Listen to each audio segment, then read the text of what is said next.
Relishing the label of great peddler, Teo chose to divulge a few secrets to Jairus. After accepting, Teo instructed Jairus to get up quickly, but Jairus was secretly delighted with herself. Jairus wanted to know where Teo was heading because there were a lot of people watching. After finding out that the small cat was going to the blacksmith's shop, Jairus's expression betrayed perplexity right away. She was curious to know more, but Teo only instructed her to observe and take notes. They soon reached the 75th level on Merchant Street, where Jairus was rather amazed with some of the merchandise. Teo pretended to be serious and stated he did not purchase common stuff, even though she had pointed out to him that the store next door had many expensive items. After a few more meters of walking, Teo arrived at his objective. Upon seeing the sign above, Jairus took heed of what he had said. Jairus also had an impression. At this point, the small cat knocked on the store's door, and it wasn't until he went inside that he remembered the store's description. It was a clearance warehouse that offered arbitrary, unconfirmed fragments. Teo asked the shop owner if the cost of these products were fixed, not sure what kind of secrets may be learned here. The owner of the store gave Teo free rein to choose anything he wanted because everything was on clearance, and the prices were the same after getting a positive response. However, the small cat slapped the counter violently the following minute, and Teo requested the owner to reduce the price. Jairus was astonished to hear this right away. Even at clearance pricing, she truly did not think that this was the so-called secret. The fact that the owner actually did cut the price by 2 dungeon coins astonished the little cat even more. The cat could still haggle. However, Teo was not happy and kept asking the owner to reduce the price even further. It was only at that point that the owner turned to face Teo. The small cat, who had never seen a cat so daring, asked the proprietor to sell it to him for 13 dungeon coins, saying he would become a regular customer. The owner, possibly delighted by Teo's demeanor, decided to sell it to him. Teo then turned to face Jairus with pride, and the small fox soon boasted about how great he was. Nonetheless, Teo's haggling was just annoying to Jairus. Jairus then asked the small cat whatever item of gear he would want to take, after giving it some thought. Teo reached into the corner and pulled out an old box, from which he removed a pretty basic straw hat. Observing this, the straw hat was obviously a pointless item by any measure, so Jairus made a hasty attempt to stop the small cat. The proprietor became enraged at this and questioned Jairus icily whether there was an issue with his store. The small fox comprehended at this point, and Teo even felt that she was being too impolite. Jairus politely apologized to the owner right away, despite the fact that she was acting without knowing why. Teo. Having received the straw hat, he was happy with it. It was just what he had wanted. They paid for the goods and departed the blacksmith's shop. After packing the things, Teo thought he had given Jairus the gist of his knowledge. Thus he declared that it was also time for him to go. The small cat wished Jairus success on her job as a peddling as they parted ways. Jairus didn't pursue Teo again, but she did come to her senses after he had gone a little distance, since that would be too shady. Jairus was getting ready to look into it later when she had an idea and quickly turned around, studying with great care the straw hat Teo was holding as he walked away. The director had given her a duty earlier, and it was at this point that she finally realized that one of the things the wealthy man had misplaced was the straw hat. Jairus was shocked to see this because she had not anticipated such a coincidence. In the Black Tower cave a few days later, Sejin Park continued to gather carrot seeds with patience. He had to care for Mother Crimson Grizzly Bear and the Crimson Grizzly Cub because of this. Carrot supplies had dropped dramatically, causing the small rabbits to become agitated. Sejin Park then needed to gather additional seeds, plants in the cave and outside the other half. It wasn't long after working through the morning till lunchtime.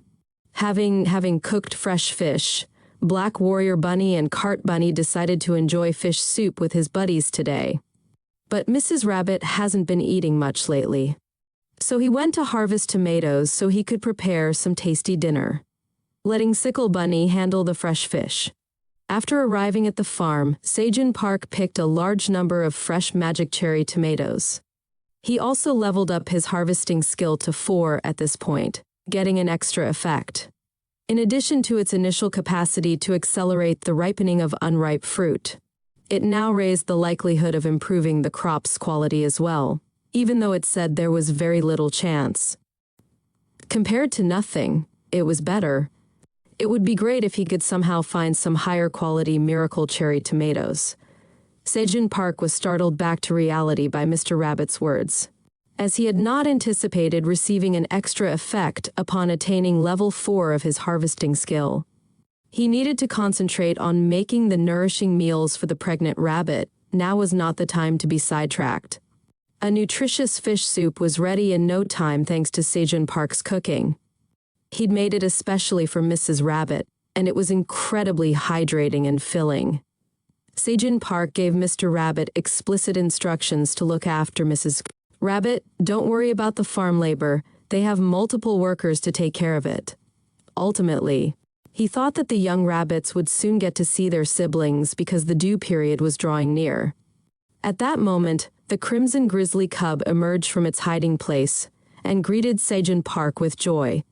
After gathering the food and equipment, Sejin Park walked outside with the 3 baby bunnies to work and eat, letting Sickle Bunny and Cart Bunny handle the indoor crops, tightly knotting a full package of food. Sejin Park took hold of the green onion rope and signaled to the crimson grizzly cub to begin tugging. The deep crimson grizzly cub started to tug firmly at the leash after getting the instructions. Outside the cave, making use of a big rock, the crimson grizzly cub no longer needed to exert much force, so that Sejin Park may use the crimson grizzly cub without having to use the manual rope. The small bunnies could hop out. The small bunnies quickly followed, leaping out after the crimson grizzly cub had dragged him outside. At the request of Mother Crimson Grizzly Bear, Sejin Park lifted the enormous rock outside the cave to create a manual elevator. Thus, every time the crimson grizzly cub pulled up, Sejin Park and lunch would go together. At first, Mother Crimson Grizzly Bear delivered a massive boulder, but Sejin Park was just looking for any rock. Considering that this is the 99th floor perhaps, Sejin Park seems to comprehend. He complimented the crimson grizzly cub at this point for pulling more quickly than it did the day before. The bear cub was actually staring at the meal in the box, despite Sejin Park's initial belief that the animal was ready to see him sooner. Sejin Park had specially preserved a package full of roasted sweet potatoes from last night, and he had made them today. The crimson grizzly cub saw this and began drooling, eventually devouring the roasted sweet potatoes. When there was just one inside after a short while, the crimson grizzly cub ceased to eat as it recalled the lessons it had learned from the small bunnies. After biting into the roasted sweet potato, the crimson grizzly cub leaped out and began excavating a hole in the ground in front of it. The small rabbits in Sejin Park were all perplexed until the crimson grizzly cub made a motion that revealed its intention to place the baked sweet potato in the earth and then wait for it to mature before consuming it once more. Though Sejin Park and the small rabbits found this amusing, the crimson grizzly cub enthusiastically applauded its efforts, laughing heartily. Subsequently, Sejin Park informed the crimson grizzly cub that food items buried in the earth never thrive. The crimson grizzly cub was startled to learn this. Then, though, Sejin Park was astounded, because the crimson grizzly cub had planted numerous piranhas ahead of him and, when he turned to look, he discovered a fish head buried in the dirt. Sejin Park and his pals were shocked to see this, deciding it was time to properly reprimand the crimson grizzly cub. His neighbor, the crimson grizzly cub, was equally dissatisfied because it had planted the food. But hunger was rumbling in its own stomach. Simultaneously, the queen honeybee within the cave's beehive appeared distressed as she examined the cocoon of a newly discovered poison honeybee in silence. After that, the black warrior bunny was below the crimson grizzly cub as it prepared for the fight. They were going to assault at the same time. Abruptly, the crimson grizzly cub charged at warrior black rabbit. However, The quick-witted black warrior bunny only made a tiny leap to avoid it, then swiftly tapped the crimson grizzly cub a couple of times. A fat paw suddenly appeared from behind Black Rabbit just as he was about to win, and the next thing he knew, Black Bunny was in the arms of the crimson grizzly cub, massaging him firmly. Sejin Park thought it was really funny to witness their fighting training, since the combat between Black Bunny and the crimson grizzly cub looked more like play. Cart Bunny also brought some beers over at that point. Sejin Park expressed his gratitude by saying, "Thank you, I was just starting to get thirsty." Cart Bunny was surprisingly just as adorable as ever. Sejin Park had only had a couple swallows when he realized that the tiny honeybees had flown out. He was going to advise them to stay safe because it looked like the poison bees were beginning their daily patrol, but surprisingly, Sejin Park was shocked to see that the queen honeybee had also emerged from the cave. The queen honeybee slowly flew in front of Sejin Park, placing something delicately in his hands, and even bending down to greet him, since this is the time of year when she should be laying eggs. The queen honeybee thanked Sejin Park and led the young bees on their patrol, with the surrounding little bees pleading with him. Sejin Park understood that what the queen honeybee had given had to be highly important, even though he was unsure of their precise intentions. Peeling back the fragile green leaves slowly revealed a delicate and lovely bee cocoon. The message prompt said, Sejin Park recognized why the queen honeybee was being so cautious. This was actually the cocoon of a new queen dangerous honeybee. 10 days remained till hatching, and the queen honeybee's bee colony was not yet well established, having only recently become a queen. The queen bee trusted Sejin Park to hatch the cocoon because she knew that a new queen bee born in a bee nest would jeopardize her precarious base. Sejin Park became determined as soon as he realized the queen honeybee's plans. He wanted to raise this cocoon of hers carefully and see it develop into a magnificent queen toxic honeybee. Right now. After a while, Sejin Park, who was eager to see the new queen honeybee, wished time would go by more quickly. A cheerful small cat appeared close to the cave, and Teo, full of energy, was on his way to the cave's entrance. Additionally, he was prepared to carry on receiving the treatment that his position as Teo the CEO warranted. Nevertheless, upon emerging from the cave, when Teo spotted an animal he had never seen before, he immediately shouted out to the crimson grizzly cub, believing it to be a monster that was coming to destroy the farm. The crimson grizzly cub knew what was in its mouth as it looked back and saw that it was Sejin Park's bag. When Teo saw the size of the crimson grizzly cub, he assumed that Sejin Park had been devoured. The small cat immediately fell to the ground and gave himself a hard time because he didn't think it would be too late. Teo had a horrible feeling after leaving the 38th level, so he hastened back this time. However, now that he was facing this result, and the young feline was overly depressed since she had not had enough time to enjoy her role as Teo the CEO, Teo abruptly leaped at the crimson grizzly cub, shocking it with his outburst of rage. Sejin Park saw Teo had returned before the tiny cat could get close to the crimson grizzly cub, though. He joyously cried out to the small cat right away. Teo halted his attack and softly touched the ground upon hearing the voice. He thought his companion had been eaten, but the next second he was upon Sejin Park, pounced aggressively, and gave him a hard embrace around the head. Right now, the tiny cat was examining every inch of Sejin Park's body, but especially his lap. It would no longer be able to enjoy resting its head on Sejin Park's lap if something happened. Seeing as how much of Sejin Park was unharmed, it asked immediately about the recent appearance of the crimson grizzly bear.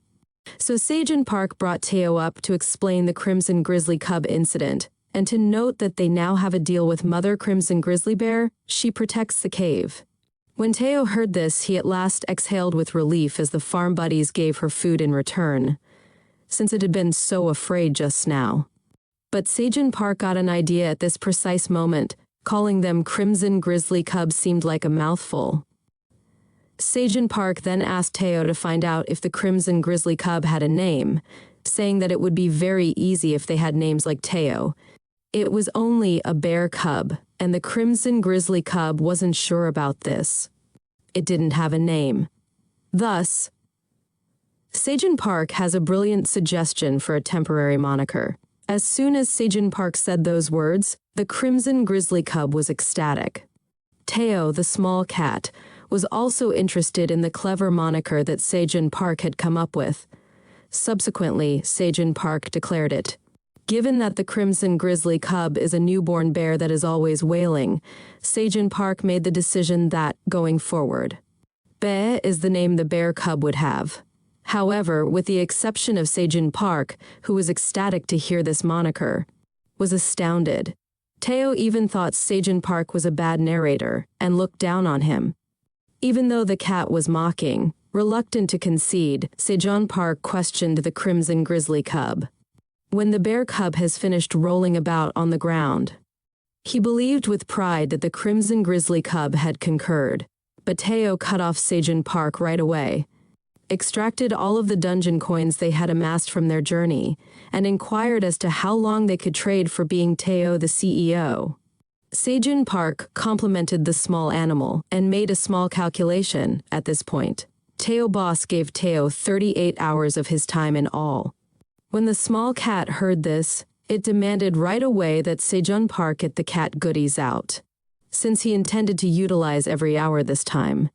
The young cat was having fun licking the cat treat, but before the happy moment could last long, it was a crimson grizzly cub enjoying Teo's cat treat when a large mouth shoved the tiny cat away. The small cat promptly erupted into a rage upon seeing this. Thankfully, Sejin Park moved swiftly to stop Teo. However, the cat still gave the bear cub a rough scratch. The crimson grizzly cub immediately sat down and started crying aloud. A gigantic tremor was coming from the forest at the same time, and a scary thing was jumping out. Upon hearing her infant's wail, Mother Grizzly Bear made a bound for the scene. Sejin Park and Teo were both taken aback upon witnessing the enormous black shadow in the sky.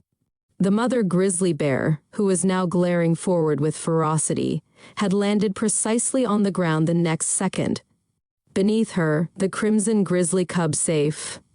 Only Teo stayed in position while Sejin Park and his friends were completely stunned. The crimson grizzly cub was still sobbing gently, but Mother Crimson Grizzly Bear was now gazing fiercely at the small cat below. Mother Crimson Grizzly Bear was glaring at the small cat furiously when Sejin Park saw that things were becoming bad and that Teo was already shaking with fright. Observing this, Teo politely acknowledged the Crimson Grizzly Bear while making it clear that he was a peddler, having the luxury of not getting hurt by monsters, and that the Crimson Grizzly Cub event was all a misunderstanding. Teo shivered in fear as Mother Crimson Grizzly Bear growled viciously at the cat at this point. Mother Crimson Grizzly Bear admonished Teo not to harass her child once her rage faded. Already scared and unkempt, the small cat swore that in the future, she would get along with the Crimson Grizzly Cub. Sejin Park also assisted Teo in his explanation, assuring Mother Crimson Grizzly Bear that the Crimson Grizzly Cub was all right and that there had only been a small quarrel. Mother Crimson Grizzly Bear became somewhat calmer upon realizing this, when they saw that the Crimson Grizzly Cub was safe. Then Mother Crimson Grizzly Bear departed to keep guard over the area. Everyone finally let out a sigh of relief at this point. Teo began to cry on the side during this time.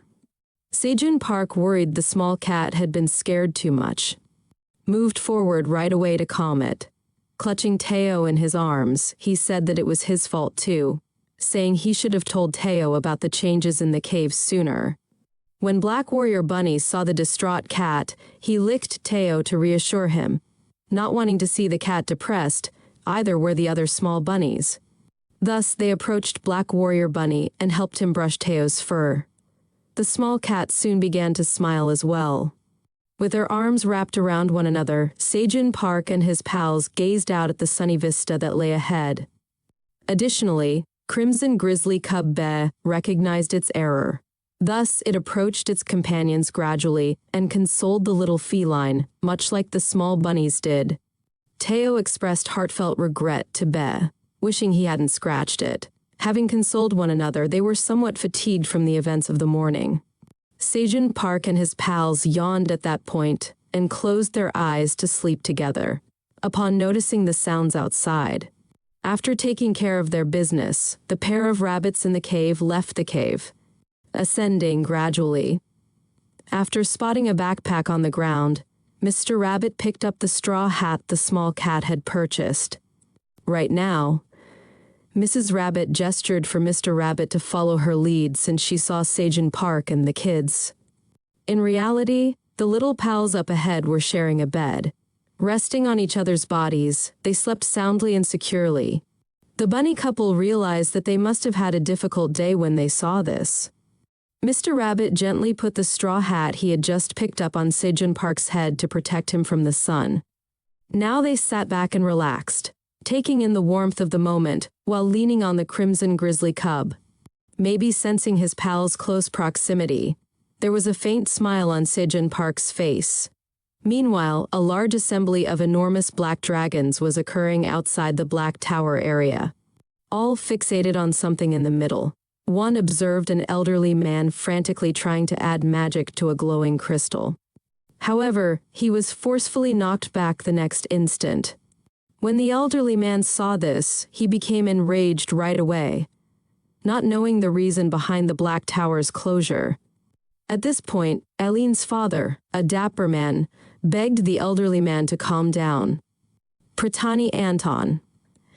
After hearing this, the elderly guy lost all composure and was unable to recognize Eileen. Even Pratani, Kaiser, the Black Dragon family patriarch, was unable to control his rage. The last seizure Eileen had experienced was 10 years prior. Sadly, when they returned, they discovered a broken portal despite having finally found medication for her. He had even designed an emergency system, but it was non-functional anymore, and Kaiser was unable to ascertain the circumstances within. When Anton heard this, he took it as excellent news, since it meant Eileen was still safe because the emergency system had not gone off. The other black dragons agreed, and they convinced Kaiser not to worry too much. Eileen was in the Black Tower's administrator's space. The tower's magical core, which was meant to be controlled by each dragon alternately in order to increase their power. But all the dragons had given up the right to remain there due to Eileen's sudden illness. They had to put themselves in danger in order to recover Eileen's dragon heart and find remedies. Everyone felt the same way, according to Anton and Kaiser, and it was important to keep a cool head.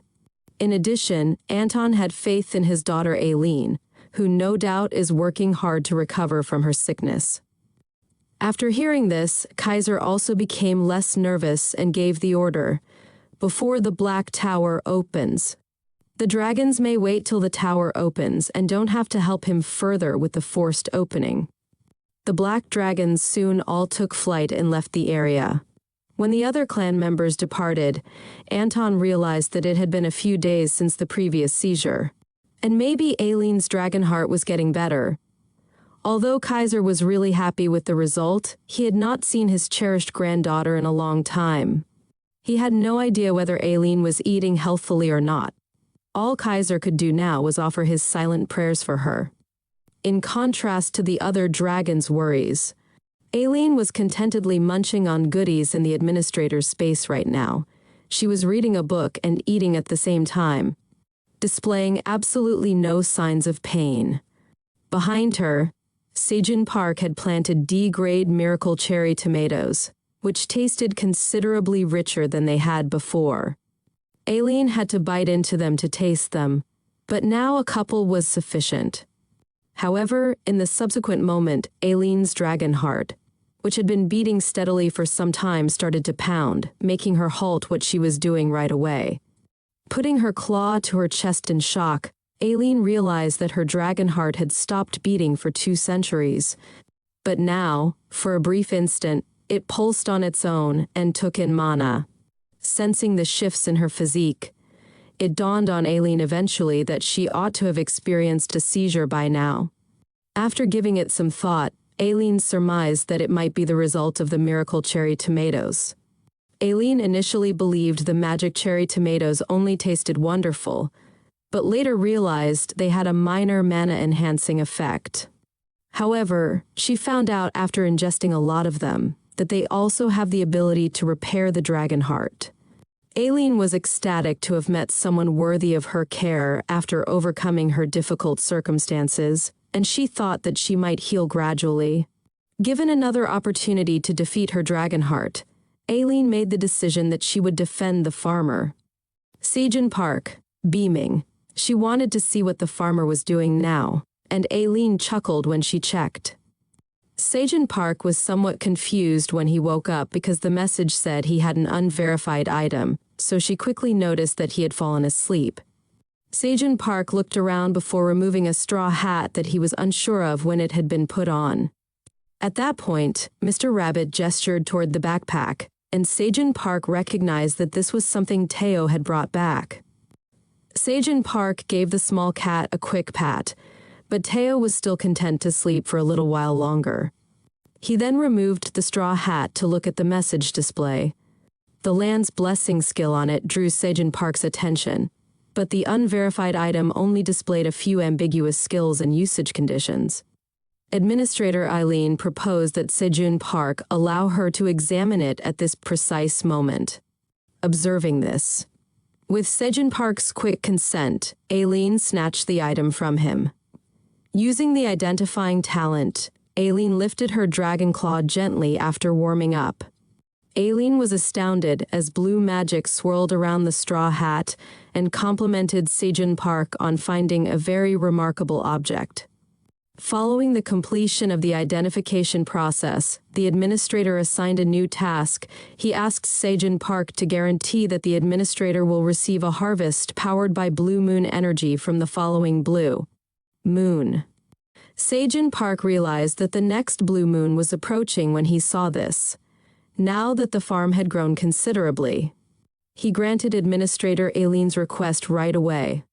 When Aileen Pratani heard this, she called Sejin Park by name and begged him to promise her a pinky. Sejin Park didn't give it much thought at first. When Aileen saw this, she became enraged right away, and even threatened to ask him whether he still wanted the straw hat. Sejin Park quickly altered his mood upon seeing the above prompt and remarked that it was a huge honor for him to know Aileen's name. Next time, Sejin Park promised Aileen, he will share a harvest with blue moon energy. He then slowly extended his pinky. This was Aileen's first pledge, and she also raised her dragon claw. And with that, the mission was finished. By means of the prompt, Sejin Park discovered that this was not only one of the 10 saint relics still in the Black Tower, but also a relic of the saints. Sejin Park recognized then just how amazing the object that Teo, the small cat, had brought back was. Equipment bearing the title of a relic was something he had never heard of before. Following identification, the minimal skill requirements for usage vanished, substituted by the clause stating that people working in farming-related occupations could use it. The wearer's level would rise with the straw hat. Since Sejin Park is currently a D-grade farmer, the straw hat's grade has also been raised to D-grade. Following the relaxation of numerous skill constraints, the straw hat's attribute panel now shows a number of extra skills, each with incredibly impressive incentives. Sejin Park is more confident that his assessment of Teo, who is sound asleep, was accurate as he takes another look at the small cat. Teo truly has a golden touch. He was so happy that he rushed to give Teo a hug and kissed his paw pads nonstop. Observing this, Teo was confused, not knowing why Sejin Park was acting in this way. Sejin Park promptly informed Teo that he would reinstate Teo's CEO rights for the upcoming week upon noticing the small feline awakening. Teo accepted the proposal with joy, even though he didn't understand what was going on. However, Teo and Sejin Park are suddenly giddy with anticipation. After a few days, Teo the CEO has once more emerged from the small cat's own initiative. After a few days, Cart Bunny was still munching in the cave, but Black Warrior Bunny appeared to be utterly bored. It was totally preoccupied with what was ahead. Its tiny feet were shaking constantly. Not only was Black Warrior Bunny anxious, but Sejin Park was as well. and Teo was shaking a lot on Sejin Park's lap as a result. When Teo finally could take it no longer, he asked Sejin Park to stop shaking. There was Mrs. Rabbit's door, and the other tiny companions were hanging around too. Teo, after a protracted wait, began to feel a little peckish at this point and requested Sejin Park for a kitty treat. The long-closed wooden door suddenly opened at that moment. The first to emerge was Sickle Bunny, carrying a little bundle. Sejin Park and his pals were curious about the quantity when they noticed this. Surprisingly, Sickle Bunny revealed 3 yellow baby rabbits among the small bunnies in its arms. Next, Mr. Rabbit emerged as well, cradling 3 more baby rabbits. The 6 small bunnies were humming loudly now, and the other small animals on the farm had gathered around them. Sejin Park intended to prepare Mrs. Rabbit some wholesome food to aid in her recuperation. Observing Teo distantly, Sejin Park summoned him to come observe. The small cat had never seen rabbit babies before, and the delicate appearance made it feel something. Additionally, Sejin Park informed it that Teo would now be the small rabbit's uncle and would need to provide for them. After hearing this, Teo became more self-assured and pulled a cat treat out of its cloak with the intention of giving it to the baby rabbits. All the little friends laughed at this gesture. Sejin Park informed it that the babies were too tiny to accept cat snacks, even though she was aware of Teo's good intentions. Thankfully, today was excellent. Thus, Sejin Park refrained from taking away Teo's covertly stored cat goodie.